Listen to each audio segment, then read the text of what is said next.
पदार्थों की अवस्थाओं का बदलना। इस वीडियो में पदार्थों की अवस्थाओं का बदलना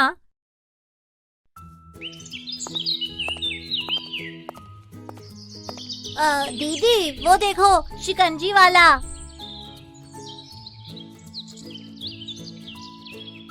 चलो ना दीदी शिकंजी पीते हैं।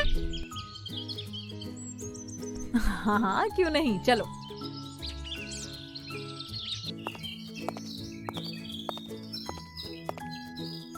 भैया जरा शिकंजी तो बनाना।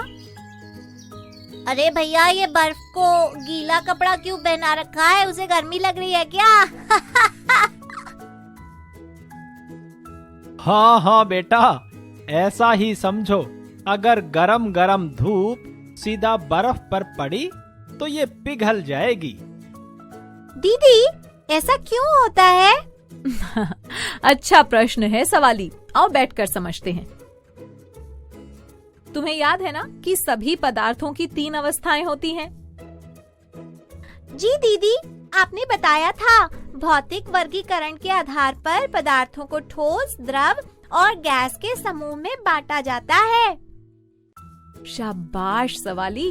तो फिर ये भी याद होगा कि सभी पदार्थ अणुओं यानी मॉलिक्यूल से मिलकर बनते हैं। ठोस पदार्थों के अणु एक दूसरे से चिपके होते हैं, जिस कारण उनका एक निश्चित आकार होता है, जबकि द्रव पदार्थों के अणु एक दूसरे से कुछ दूरी पर होते हैं और गैसों के अणु एक दूसरे से बहुत दूर दूर होते हैं।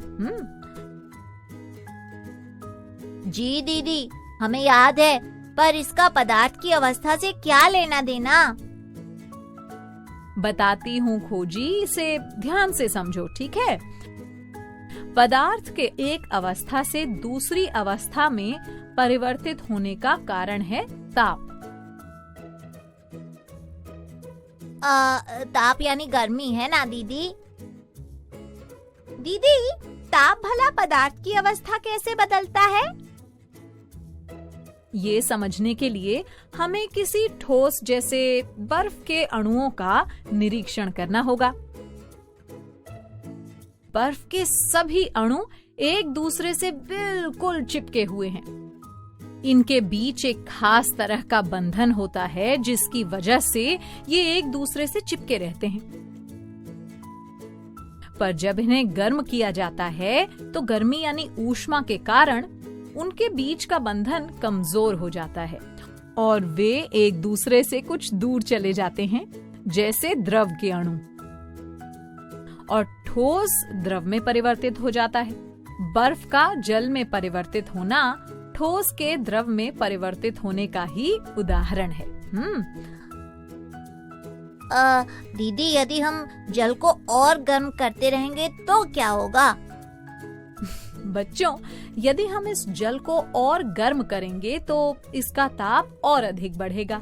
इस कारण द्रव के अणुओं को और ऊर्जा प्राप्त होगी और फिर एक निश्चित ताप पर अणुओं के बीच का बंधन लगभग खत्म हो जाता है। ऐसे में वे एक दूसरे से बहुत दूर चले जाते हैं, जैसे किसी गैस के अणु। इस प्रकार द्रव गैस में परिवर्तित हो जाता है। जल का वाष्प में परिवर्तित होना इसका एक उदाहरण है। दीदी ठोस का द्रव में और द्रव का गैस में परिवर्तन तो समझ आ गया, पर गैस से द्रव और द्रव से ठोस भी बन सकते हैं क्या? हाँ, बना सकते हैं ना सवाली। उसके लिए हमें वस्तुओं को ऊष्मा देनी नहीं, बल्कि उनसे ऊष्मा लेनी होगी, यानी उन्हें ठंडा करना होगा। परंतु वस्तुओं को ठंडा करने से क्या होगा दीदी? वस्तुओं को ठंडा करने पर उनका ताप कम हो जाता है। ताप कम होने पर अणुओं के बीच की दूरी कम होती है और फिर से अणुओं के बीच का बंधन मजबूत हो जाता है। इसलिए लगातार ताप कम करते रहने पर गैस द्रव में और द्रव ठोस में परिवर्तित हो जाते हैं। दीदी कोई उदाहरण देकर समझाइए ना।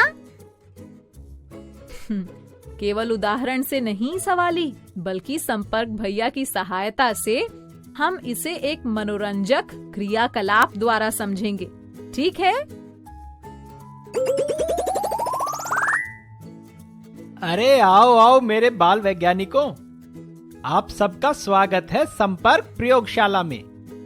आज हम एक ठोस पदार्थ को द्रव और फिर गैस में परिवर्तित करेंगे और फिर जो गैस हमें मिलेगी उसे फिर से द्रव और द्रव से ठोस में परिवर्तित करेंगे। इस प्रयोग के लिए हमें चाहिए थोड़ी बर्फ, एक बीकर, एक प्लेट और गर्म करने का साधन। सबसे पहले हम बर्फ के कुछ टुकड़े इस बीकर में डालते हैं और बीकर को गर्म करने के लिए आग के ऊपर रखते हैं। अब थोड़ी प्रतीक्षा करते हैं। देखो बच्चों, बर्फ पिघलकर पानी बन गई। ये था पहला चरण, ठोस का द्रव में बदलना। अब पानी को और गर्म होने देते हैं।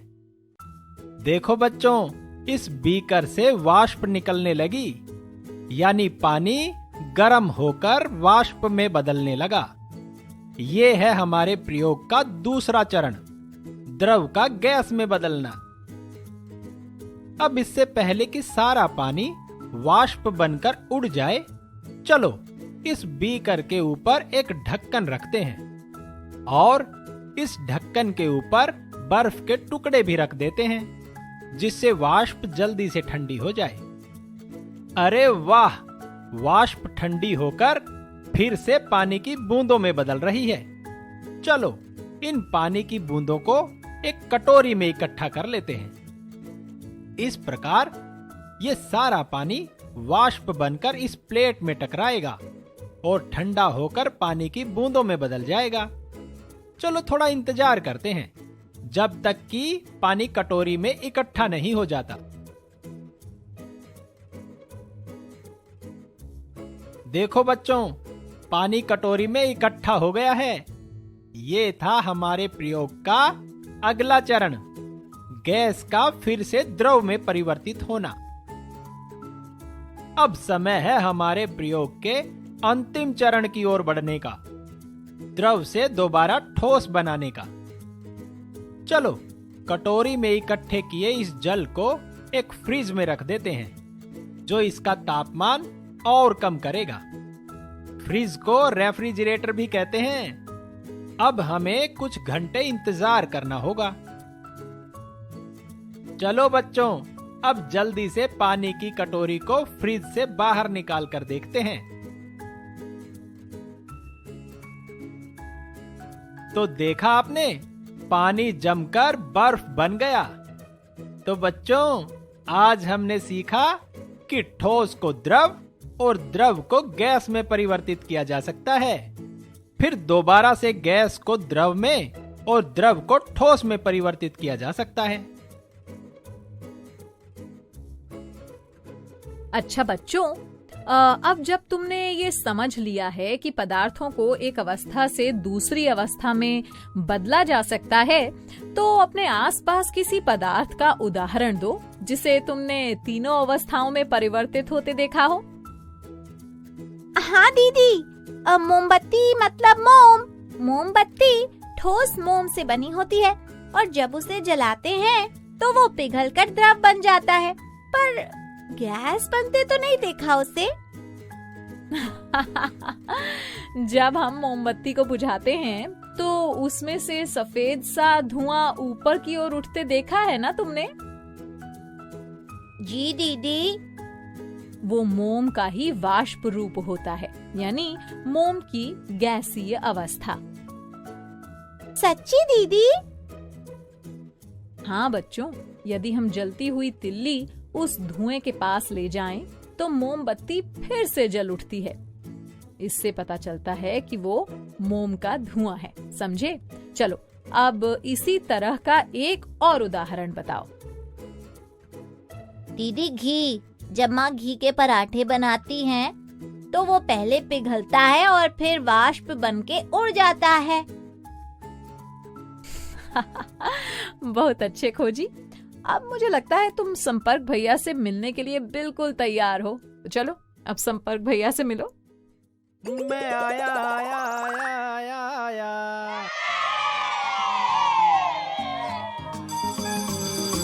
ओके बच्चों, बाय बाय बाय। बच्चों अब मैं जाती हूँ, कल फिर मिलने आती हूँ। इंग्लिश में अब होंगी बातें, मैथ सीखेंगे हंसते गाते। पहेली किस्से और कहानी सुनना अब तुम मेरी जुबानी। बात पड़ी है सीधी सीधी, मैं हूँ आपकी संपर्क दीदी। संपर्क फाउंडेशन।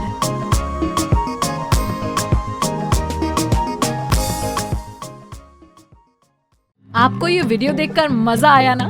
अगर आप इस वीडियो से संबंधित अन्य संसाधन जैसे कि अन्य वीडियो, गतिविधियां, क्विज इत्यादि देखना चाहते हैं तो अभी डाउनलोड करें संपर्क स्मार्ट शाला मोबाइल एप्लीकेशन। और हाँ, अगर आपको ये वीडियो अच्छा लगा हो तो इसे जरूर लाइक करें। और भी नए नए वीडियोस देखने के लिए सब्सक्राइब बटन पर क्लिक करना न भूलें। मिलते हैं बहुत जल्द YouTube और संपर्क स्मार्ट शाला ऐप पर।